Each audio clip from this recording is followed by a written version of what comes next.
What's going on, everyone, and welcome to Movie Emporium's TV review of Snowpiercer Season 2, Episode 5, Keep Hope Alive. Now, before we begin, as always, if you like what you see on this channel, hit that subscribe button to join Movie Emporium, hit that notification bell at the top to find what's coming next. If you like the video, awesome, hit that like button, as well as comment below on any video to watch, including this one.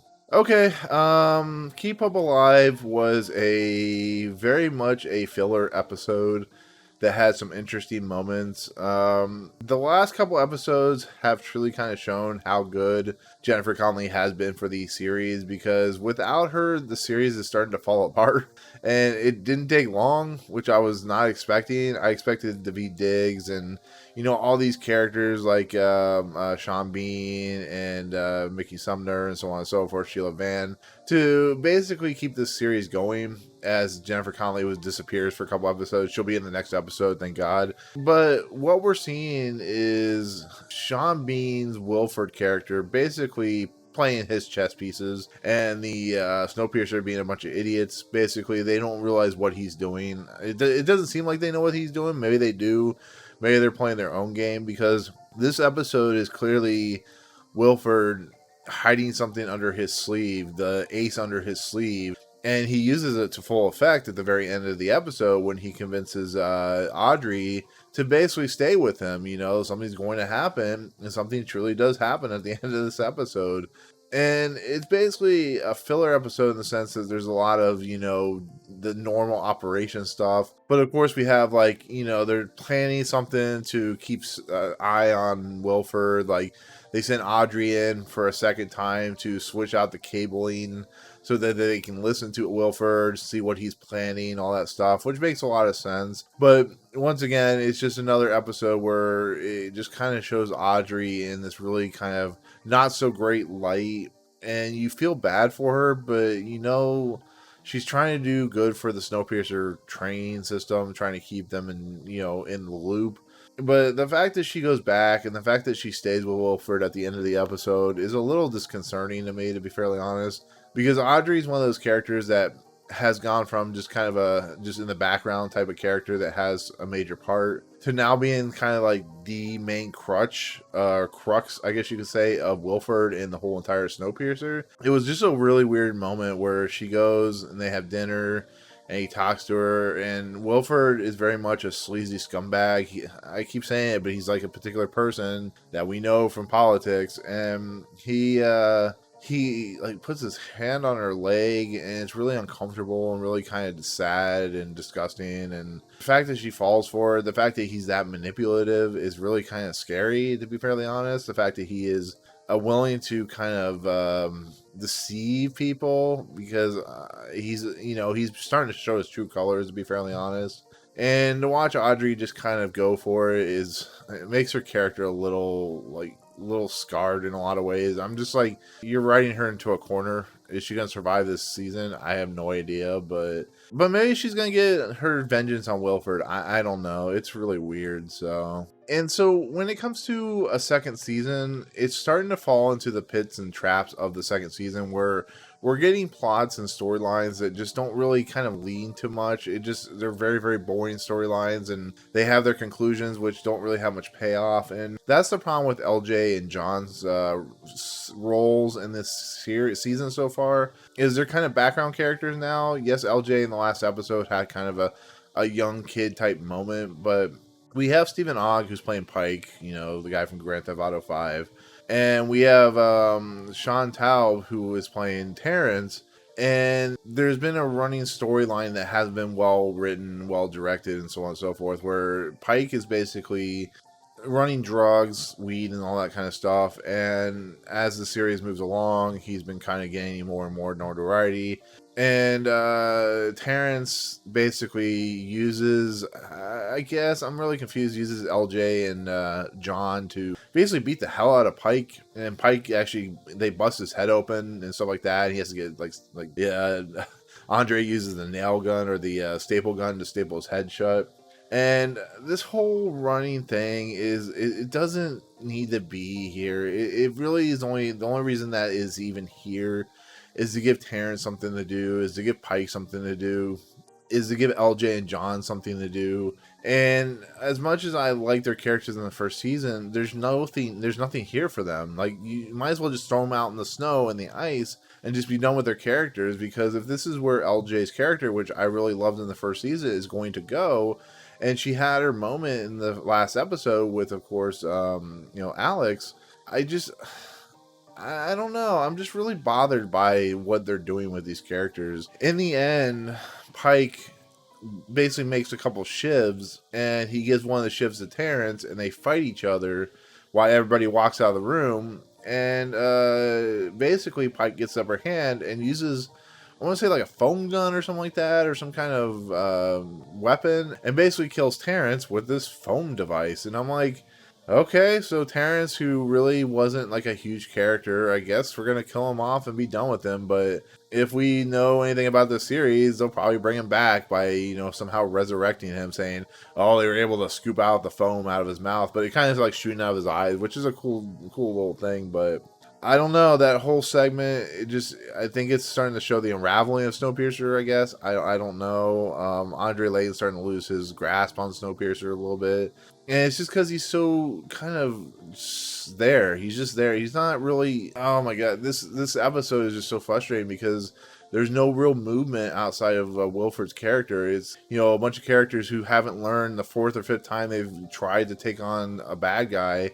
And it's starting to show. The seams are starting to show in the halfway through the season of season 2. And I'm starting to get frustrated. I really am. There's stuff with the Zara and Andre Layton stuff with the baby is fine. I really don't have any vested interest in her having a baby. I'm sure the baby's going to die at some point, I'm guessing. But they show him having, the ultrasound and showing him all that good stuff. And, it's fine. It doesn't really have anything to do with anything. It's just there to keep the storyline moving and so on and so forth. There's some mentions of Alex and her bunkmate, and they're talking about, this book club that Wilford, actually I thought was kind of cool at the first, and I'm like, this is Wilford just being Wilford. They're having a book club about Audrey's story or something like that. I don't know. It's the whole idea of a book club. It's just, I think the story writers and story runner, the showrunner, are just trying to find things to do until they can get through the halfway season point and then kind of shift it into focus. And then we get into like the Bess Till stuff. And once again, it's just another story arc that doesn't really have any meaning at the moment because,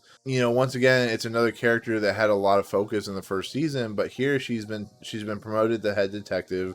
It feels like they need to have another detective story, and it needed to happen to lead into the Wilford kind of revelation, what he's doing, to kind of push Andre Layton out and to kind of make everything kind of collapse upon itself. But she takes a break at the behest of, Sam and Andre Layton, and she goes and has some drink. Almost gets beat up by the Breachman people, which she's been investigating about with the woman that lost 3 of her fingers. And in essence, she ends up boxing the priest in the episode, and because she took a break, all but one of the Breachman people are murdered. And it's a setup to Wilford, who acts, of course, ignorant, but he has convinced Audrey to stay on board on Wilford. And it's basically Wilford doing the thing where he's putting doubt into Snowpiercer, trying to take it over, as he says in the series, or at least the episode. And it leads into some very interesting ideas about what's going to happen. But once again, it gives Bess Till something to do, like Pike, to kind of move her story along. There's nothing really there for her character at the moment. And I believe it's not going to be till like the last couple episodes of the season, that we're going to finally see some really interesting material, because this sure isn't it. It really isn't. So thank God the series is only 10 episodes per season, because if it were to be knocked down to 20 episodes a season, I think it would be a huge detriment. I think I would fall off the face of the earth with the series, because I couldn't handle 20 episodes of the season. But 10 episodes really feels like it's stretching. It really does. I made a complaint about a series being only 6 episodes and it not having enough material, but it seems like they don't have enough material for Snowpiercer. So this episode's main focus, which I was not expecting, is mostly on Josie's character, where she is being operated on in very graphic manner and stuff like that. But she's also, as she's being put more and more back together, she is also giving notes to Andre Layton in a secret way, where she is, in essence, telling him about what's going on at the front of the train of Big Alice, stuff like that. And she's the one that warns him about the breachmen, stuff like that, which turns out to be a completely different situation at hand. But it's interesting to see her character, as much as I really wish she wasn't in the series anymore. It really feels like a jump the shark moment, where we see her kind of just going through the motions of being worked on by these doctors that, you know, are really weird looking and stuff like that. And then she starts having moments with Icy Bob, who turns out to actually be able to speak and who seems to be a decent fellow. And what basically is happening is like, you know, don't cross these people. They're very dangerous people. And it's really starting to put in motives about who is really on board with what Wilford's doing, who's kind of scared of what Wilford's doing. I'm telling you, this is very much in line with something very similar to what's happening in America, politics and stuff like that, you know, whether you want to believe it or not. But, you know, he's telling her, you know, you got to use your pain to focus yourself because it will eat you alive. And then she's been given medicine so she will not wake up during the surgery, but she's not taking the medicine, which she is, you know, basically wakes up and hears the doctors talking about Wilford's plans and stuff like that. And it's really fascinating to watch what Josie's able to do, the pain she's willing to go through to help Andre. But it just, once again, is not really that compelling. It really isn't. There's nothing, I mean, I guess after this episode, we're going to start to see the emotion stuff, the in motion of the characters and how their pieces are going to be played out before, you know, after this next episode, which is, I'm assuming, is focusing on the Jennifer Connelly Melanie character. I just think overall, just those 6 or 7 stories, as compelling as they can be, are just not well written at all. You know, Josie and her story is interesting, and the fact that we get more from Icy Bob, more character growth and development is fine, but I mean, I don't know. I feel like there could be more. I really do. Once again, I just feel like there's not really much material to go on. They feel like they're stretching the story thin. To have 7 different stories, have 7 different endings so quickly in a 40-minute episode. Because remember, there's commercials, so it's an hour episode, but it's only 43 minutes or whatever it is. It is a little tricky. It really is. They need to focus themselves. They need to kind of push everything into one situation at hand and maybe just not do too much, because they're obviously not able to handle it. And, you know, you could focus on like the Josie stuff and the breachmen and stuff like that. You could focus a couple stories here, but when you have like characters like LJ and John, and then you have Bess and like other stories, or you have Pike and Terrence dies, but it's not really even that emotional of a death, because Terrence was not a very good character. It's weird. It really is. A lot of the stuff is weird. The way it's playing out is very, very strange. And like I said, I think Melanie, the Jennifer Connelly character, it really is the best part about the series. I think it's going to be really fascinating to see her in the next episode, like how she handles by herself trying to get to this tower that she gets to, because we find out she does. But with that said, that's pretty much it on this episode. I'm honestly giving it a 6 out of 10. It's lucky to get that, just because the Josie stuff is kind of interesting. The idea that Wilford and the breachmen, his whole ploy to basically subvert and trying to put fear into Snowpiercer is something that is very, if explored better, could be much more interesting. But as of right now, this episode stays away from a 5 just for that stuff, so I'm giving it a 6 out of 10. But it is definitely one of the weakest episodes I've seen since probably the first or second episode of the entire series. Because once again, the whole idea of like detective work, it feels like a something they wrote in there to keep the story moving, and it just doesn't work for me. So it's a shame, but I still will keep up with this series. It's not dead in the water yet for me, but it's got a big hit. It's got B2 and Battleship at the moment, you know, a strike of some sort. So but that's it. That's gonna be my take on Snowpiercer season 2 episode 5, Keep Hope Alive. If you like this episode, let me know in the comments below what you love about the episode. If you didn't like it, let me know what you didn't like about the episode, all the good stuff. But if you like what you see on this channel, hit the subscribe button and join Movie Emporium. Hit that notification bell at the top to find out what's coming next. If you like the video, awesome, hit that like video, and we'll see you guys on the next episode of Snowpiercer. Peace out.